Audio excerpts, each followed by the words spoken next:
और इस बीच एक बड़ी खबर, राष्ट्रपति ट्रंप की सुरक्षा से जुड़ी बड़ी खबर आपको बता रहे। ट्रंप की सुरक्षा में बड़ी लापरवाही सामने आई है।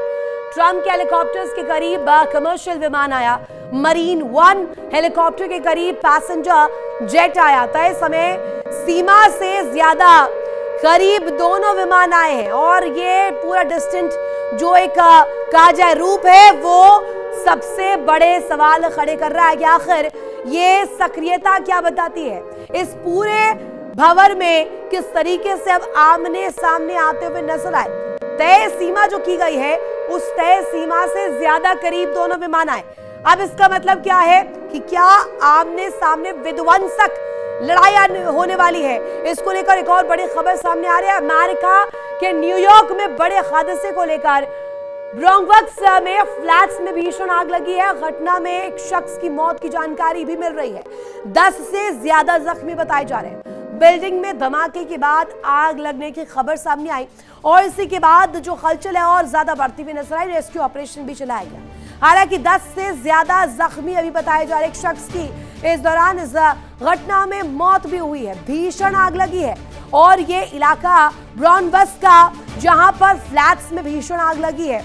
और इस वक्त जो जानकारी मिल रही है, न्यूयॉर्क में बड़ा हादसा हुआ है। ये दो बड़ी ब्रेकिंग्स अगर आप देखेंगे, एक तरफ मरीन वन हेलीकॉप्टर जिस तरीके से हमले का शिकार हुआ था, सीमा से ज्यादा करीब दोनों ही विमान आए और ये इस लड़ाई को और ज्यादा विध्वंसक रूप देते हुए भी नजर आ रहे हैं। दूसरी तरफ आप देखिए कैसे अब ये बड़ी जानकारी मिल रही है। न्यूयॉर्क में ये बड़ा धमाका होता है, भीषण आग लगती है और इसमें 10 से ज्यादा लोग घायल बताए गए। अब इन्हें दोनों खबरों को अगर एक पहलू में देखेंगे, बीच में इसका एक रास्ता होकर निकलता है कि इस वक्त विध्वंस नजर आ रहा है। ईरान में भंवर है। अमेरिका की तरफ से कूटनीतिक पैमाने पर और सैन्य पैमाने पर, दोनों ही पैमानों पर अभी हमले किए जा रहे हैं। लेकिन इस बीच अमेरिका, ईरान, इजराइल, ये तनातनी कहां जाकर रुकेगी, दुनिया के लिए क्या नया बड़ा खतरा साबित होगी। और ये दो बड़ी ब्रेकिंग्स, एक तरफ न्यूयॉर्क में बड़ा हादसा होता है, दूसरी तरफ आप देख रहे हैं ट्रंप के हेलीकॉप्टर के करीब कमर्शियल विमान आया है। अभी अपने आप में देखा जाना, आप देखिए, एक हवा में, एक जमीन पर, एक समंदर में।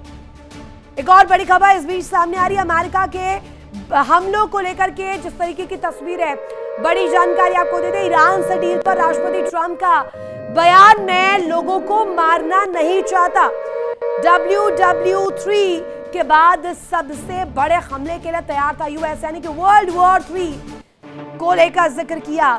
यहाँ पर सीधे तौर पर विश्व युद्ध 3 का जो खतरा है उसे मंडराने के लिए जिस तरीके की तस्वीर दिखाई गई है, विश्व युद्ध दूसरे के बाद सबसे बड़े हमले के लिए यूएस तैयार था। ईरान ने हमले रोकने की गुजारिश की थी। ईरान ने समझौते के लिए गुजारिश की बात से इनकार किया है। एक और बड़ी खबर, मुश्तबा पर राष्ट्रपति पेजेश्कियान का बयान, मुश्तबा से संपर्क करना बेहद मुश्किल है। मुश्तबा की मौजूदगी ईरान की ताकत है। ईरान की ताकत, हकीकत पेजेश्कियान की तरफ से ये रुख रखा गया है। मुश्तबा से संपर्क करना बहुत मुश्किल है, या यूं कहे इस वक्त नामुमकिन, क्योंकि मुश्तबा एक ऐसे जगह पर छुपे हुए हैं जहां क्रूशियल पैमाने पर देखा जाए तो मिलिट्री एस्पेक्ट पर भी मुश्तबा की लोकेशन, उनकी डेटरेंस इस वक्त सबसे इंपॉर्टेंट हो जाती है। मुश्तबा से संपर्क करना बेहद मुश्किल है और इसी को लेकर इस वक्त सबसे बड़ा स्टेटमेंट पेजेश्कियान देते हुए नजर आए। उन्होंने कहा कि मुश्तबा की लोकेशन, उनके हालात को लेकर, उनकी कंडीशन को लेकर, इस सिनारियो में अगर जरा सी भी इंफॉर्मेशन लीक होती है, वो जानकारी मिडल ईस्ट के लिए घातक होगी। ये बड़ी जानकारी आपको दे रहे। फिर से ईरान यहाँ पर गरजता हुआ नजर आया है। मुश्तबा की चेतावनी भी इस बीच, और यहाँ लोकेशन ट्रेस अमेरिका, इजराइल नहीं कर पा रहे, क्योंकि अभी ये इंफॉर्मेशन मुश्तबा कहाँ है, कैसे है, किस हालात में है और क्या आगे उनका प्रारूप रहने वाला है इस पूरे विध्वंस के कगार में। क्या ईरान आगे स्टेप उठाता है, क्या कदम उठाता है, ये सबसे दिलचस्प होगा। लेकिन मिडिल ईस्ट के इस भंवर में अमेरिका, इजराइल के साथ साथ सामने खड़ा है ईरान, जो कि अब हारने के लिए बिल्कुल भी तैयार नहीं है, घुटने टेकने के लिए बिल्कुल तैयार नहीं है। पेजेश्कियान का स्टेटमेंट आप देखेंगे तो ये लबोलुआब आप निकालेंगे कि इस वक्त मुश्तबा की लोकेशन, उनकी डेटरेंस IRGC के लिए, ईरान के लिए उतनी ही इंपॉर्टेंट है जितना इस पूरे मिडिल ईस्ट की जंग को लेकर तस्वीर दुनिया भर के लिए। अमेरिका और इजराइल ने ईरान के खिलाफ जंग का आगाज तो कर दिया, लेकिन ईरान को अब तक तोड़ नहीं पाए। ईरान के लोगों और सेना ने जबरदस्त जवाब दिया। ईरान ने अपनी हिट लिस्ट भी जारी की, जिसमें टॉप पर है राष्ट्रपति ट्रंप, यानी ईरान ने उन्हें दुश्मन नंबर 1 माना है।